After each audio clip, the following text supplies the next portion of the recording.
Assalamualaikum warahmatullahi wabarakatuh dan salam sejahtera kepada semua yang sedang menonton. Saya akan membentangkan sebuah topik yang bertajuk biasakan yang betul, betulkan yang biasa. Terlebih dahulu, izinkan saya memperkenalkan diri saya.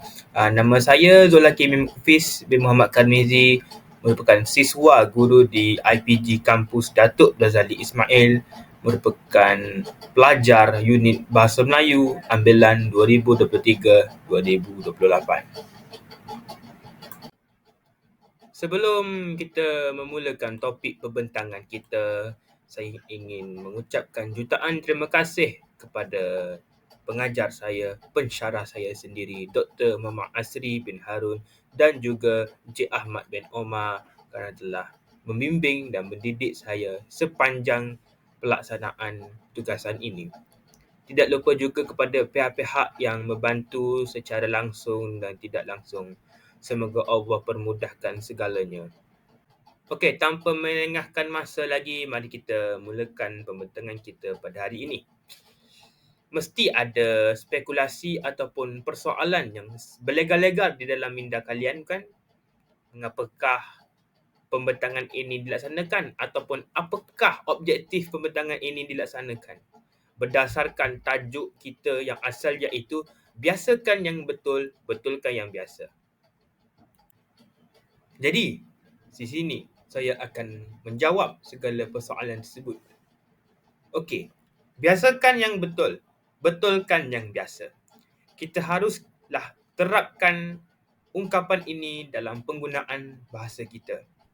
Biasakan yang betul, betulkan yang biasa ini dalam aspek bahasa ialah suatu prinsip yang menekankan pentingnya penggunaan bahasa yang benar dan perbaikan atau pemulihan bahasa yang seringkali yang selalu kita salah gunakan. Kesalahan bahasa ini sudah menjadi satu perkara yang tak asing lagi dan perkara yang sering dinormalisasikan dalam kehidupan seharian, baik dalam percakapan seharian, perbualan ataupun dalam penulisan yang berformat. Hal ini sejujurnya amatlah membimbangkan apabila kesalahan bahasa ini sudah menjadi satu perkara yang biasa dalam kehidupan kita. Kita seolah-olah tidak cakna terhadap penggunaan bahasa yang benar dan ia mungkin akan mengacau ataupun akan mengganggu proses untuk menyampaikan sesuatu maklumat itu secara jelas dan juga tepat. Jadi di sini saya telah mengambil beberapa sampel karangan pelajar-pelajar tahun 6 untuk kita sunting semula dan untuk kita kaji kesalahan-kesalahan bahasa yang sering kali mereka guna.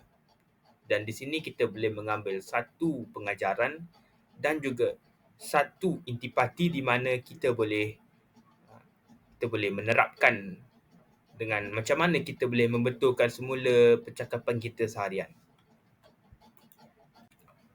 Terdapat beberapa kesalahan bahasa yang kita akan perincikan dalam menganalisis karangan pelajar-pelajar tahun 6. Di dalam sebuah penulisan, kita akan mengesan 3 jenis kesalahan bahasa, iaitu kesalahan ejaan, iaitu kesalahan murid mengeja sesuatu perkataan, kesalahan perkataan, kesalahan murid menggunakan suatu perkataan itu mungkin di tempat yang salah, dan juga kesalahan ayat, iaitu murid menggunakan ataupun mengubah sesuatu ayat itu yang tidak dapat difahami apa yang ingin disampaikan.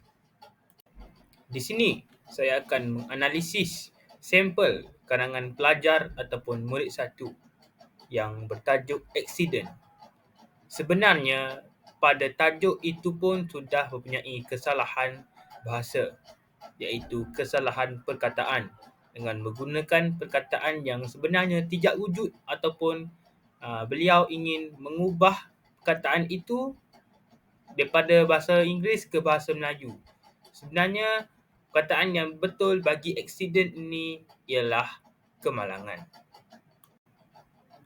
Oh, sebelum itu Izinkan saya mengelaborasikan apakah perbezaan perkataan-perkataan yang berwarna merah, biru ataupun hijau.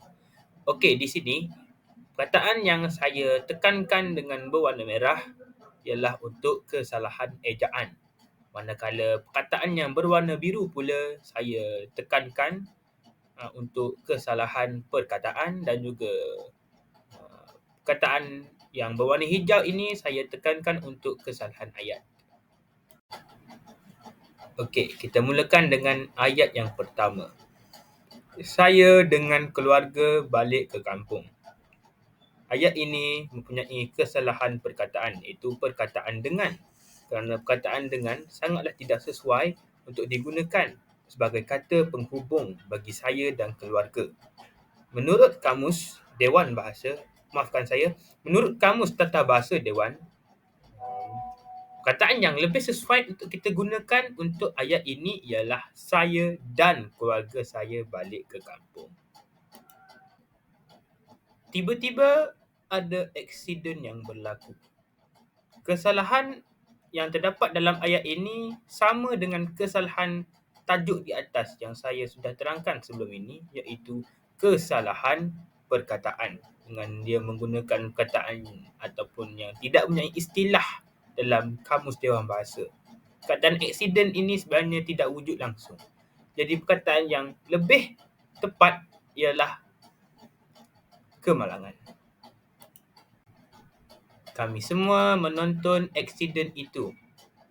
Penggunaan perkataan menonton itu sebenarnya tidak cukup sesuai dalam situasi ayat ini, kerana apabila kita melihat suatu, bukan aksiden ya, kemalangan, kesalahan yang sama yang sering kali pelajar ini lakukan, menggunakan perkataan aksiden dan bukannya kemalangan. Jadi kemalangan itu bukanlah kita tonton, sebaliknya kemalangan itu kita menyaksikan ataupun melihat. Jadi perkataan yang lebih sesuai untuk digunakan ialah menyaksikan atau melihat. Aksiden itu berlaku dekat lampu isyarat. Mungkin dalam percakapan biasa, ayat ini mudah untuk difahami ataupun diadaptasi oleh kita. Namun dalam suatu penulisan yang berformat, penggunaan perkataan dekat ini sebenarnya kurang tepat, dan seharusnya kita menambah imbuhan ber dan an, iaitu berdekatan. Lebih sesuai bunyinya. Bukan aksiden, kemalangan. Kemalangan itu berlaku berdekatan lampu isyarat, yang lebih tepat. Orang awam berasa kesian dekat mangsa itu. Perkataan kesian di dalam ayat ini disalah eja dengan ejaan K-E-S-I-A-N. Sebaliknya, kita perlulah mengeja perkataan kasihan, iaitu K-A-S-I-H-A-N. Dan dekat, menggunakan penggunaan perkataan dekat di sini sebenarnya salah. Kita harus menukarkan perkataan dekat ini kepada terhadap. Lebih sesuai untuk menggunakan ayat ini. Kami pun menelefon ambulan. Di sini terdapat dua kesalahan ejaan, iaitu menelefon dan ambulan. Ejaan menelefon yang sebenar ialah M-E-N-E-L-E-F-O-N, dan ejaan ambulance yang sebenar ialah A-M-B-U-L-A-N-S. Orang awam berikan bantuan pada mangsa itu. Kesalahan yang terdapat dalam ayat ini ialah berikan dan juga pada. Berikan ini salah kerana imbuhannya tidak cukup kuat untuk menjadikan suatu ayat itu gah dan jelas. Selain itu, penggunaan pada sebagai kata tugas ataupun kata sendiri-nama ini juga salah, kerana pada itu tidak sesuai untuk digunakan. Sebaliknya, kita perlu menggunakan perkataan kepada. Orang awam membantu angkat mangsa ke dalam ambulan. Di sini perkataan ambulan disalah eja seperti sebelum ini, iaitu ejaan yang sebenar ialah A-M-B-U-L-A-N-S. Kecederaan mangsa itu tersangat parah sekali. Di sini terdapat kesalahan kata penguat iaitu tersangat parah sekali. Sebenarnya kita perlu gugurkan imbuhan ter. Yang kataan yang lebih sesuai untuk kita gunakan ialah sangat parah sekali ataupun sangat parah ataupun parah sekali. Kita juga boleh menggunakan kataan tersangat parah di sini. Tapi penggunaan tersangat parah sekali ini salah. Kerana tersangat parah itu sudah menunjukkan sesuatu tahap kesakitan itu berada di puncak maksima. Polis itu mengawal kesesakan lalu lintas demi untuk mengelakkan kesesakan lalu lintas. Di sini kita dapat melihat ayatnya tidak dapat untuk kita fahami secara jelas kerana terdapat pengulangan kata iaitu kata kesesakan lalu lintas. Mungkin kita tidak dapat mentafsir apa yang ingin cuba disampaikan oleh murid satu ini. Tapi mari kita lihat kesalahan kataan dulu iaitu kataan demi untuk. Penggunaan demi untuk ini sebenarnya sangat dianggap lewah. Jadi perkataan yang sebenar yang mungkin sesuai untuk ayat yang kurang dapat untuk kita tafsir ini ialah kita gugurkan kataan demi dan kita menggunakan kataan untuk sahaja. Kami semua berdoa agar mangsa cepat sembuh. Di sini tiada kesalahan tata bahasa yang dapat saya kesan kerana ayatnya kita dapat faham dengan baik dan juga gramatis. Ambulan itu bergerak kepada hospital dengan segera. Penggunaan kataan kepada sebagai kata tugas ataupun kata sendiri di sini ialah sangat tidak betul. Penggunaan yang lebih tepat ialah ke. Dan kataan ambulan seperti ayat-ayat sebelum ini disalah ejakan. Kena ada S iaitu ambulance. Ambulan itu berjumpa dengan paramedik di hospital. Di sini terdapat dua kesalahan ejaan iaitu ambulans seperti biasa dan juga paramedik. Paramedik di sini dia menggunakan ejaan bahasa Inggeris. Sepatutnya C kita gantikan dengan K dan ambulans seperti biasa tambah S. Mangsa itu dirawatkan dengan selamat.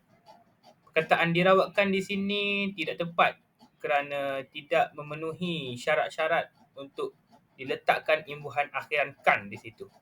Jadi perkataan yang lebih tepat ialah dirawat.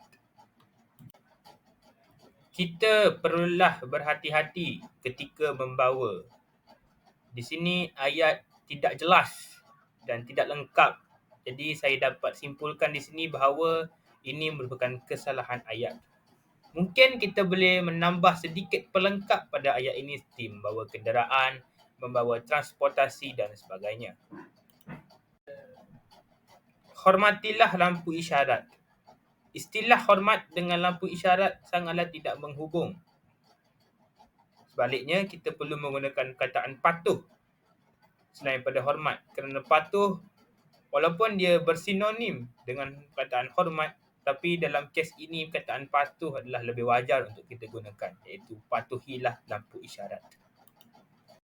Di sini merupakan pembetulan ataupun penambahbaikan bagi karangan murid satu yang telah saya analisis kesalahannya sebentar tadi.